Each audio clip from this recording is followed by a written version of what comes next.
Pernahkah merasakan sakit? Sering kita mengeluh kapan sakit ini usai, lalu mengumpat kepada Tuhan, kenapa Engkau beri sakit ini padaku ya Allah?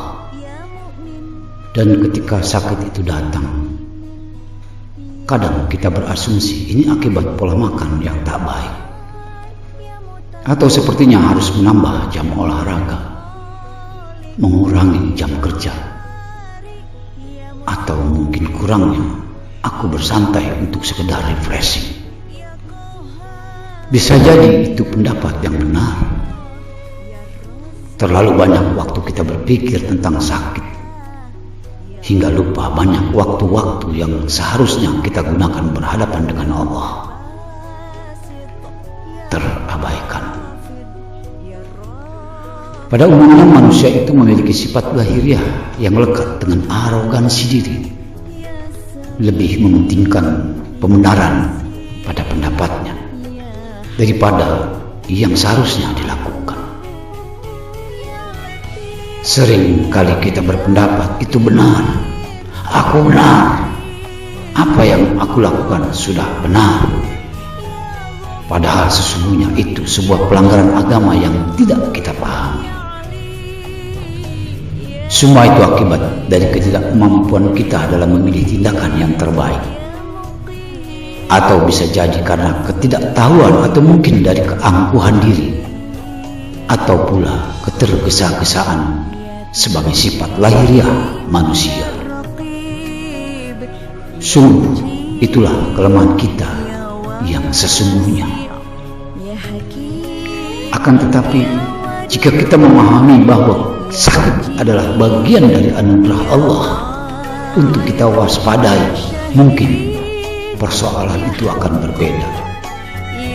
Positive thinking tentang hidup akan membawa kita pada ketenangan dan kesabaran, meskipun dalam sakit yang menyakitkan.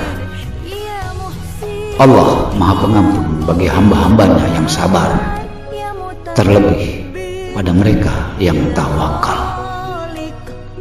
Bersabarlah pada sakitmu, karena sesungguhnya sakit pun bagian dari ujian Allah untuk kita hambanya. Dan ketahuilah, dari sakit itu sesungguhnya ada pengampunan dosa yang kita lakukan dengan sengaja ataupun tidak. Ya Rahman dan Ya Rahimnya Allah adalah bukti kasih sayang Allah pada kita hambanya.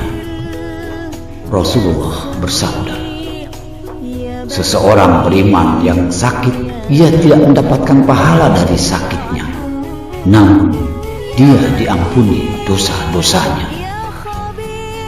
Ketika seseorang hamba diberi sakit, maka Allah berkata pada malaikat, tulislah kebaikan-kebaikan yang biasa dilakukan ketika ia sehat.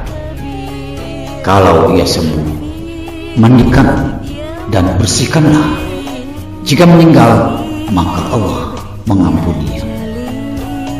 Mari kita memaknai cinta dan sayang Allah pada kita. Dan Rasul pun bersabda, setiap muslim yang terkena musibah, penyakit atau yang lainnya, pasti Allah akan hapuskan kesalahannya, sebagaimana pohon menggugurkan daun-daunnya. Dalam kesempatan lain pun Rasulullah berkata tentang penyakit itu pada sahabat dan pengikutnya, tidaklah seorang muslim sakit atau sesuatu hal yang lebih berat daripada itu, melainkan akan diangkat derajatnya dan dihapuskan dosa karenanya. Sungguh adalah keharusan bagi kita untuk tetap bersabar, karena dari sakit itu Allah akan menghapus dosa, meskipun hanya karena tertusuk duri sekalipun. Ya Rahman, Ya Rahim sangatlah mungkin akan melebur salah dan dosa kita. Maknai pula hadis yang mengatakan, tidaklah sesuatu kegundahan kebimbangan dan kekalutan yang menimpa seseorang mukmin atau bahkan tertusuk duri sekalipun, melainkan karena Allah akan menggugurkan sebagian dosa-dosanya. Tenangkan jiwa dan pikiran ketika sakit melanda. Tetap lakukan kebaikan yang terbiasa kita perbuat, atau menggantinya dengan salawat dan zikir. Bersabar menunggu waktu yang tepat di mana Allah mengambil penyakit itu. Semoga setelah sakit berlalu, kita lebih mendekatkan diri padanya, memiliki banyak waktu beribadah karenanya, berusaha meluangkan diri beribadah bersama keluarga dalam kehusuan doa. Amin. Ya Allah, summa amin. Wallahu a'lam bishawab. Assalamualaikum warahmatullahi wabarakatuh. Ya Rashid, Ya Sabur.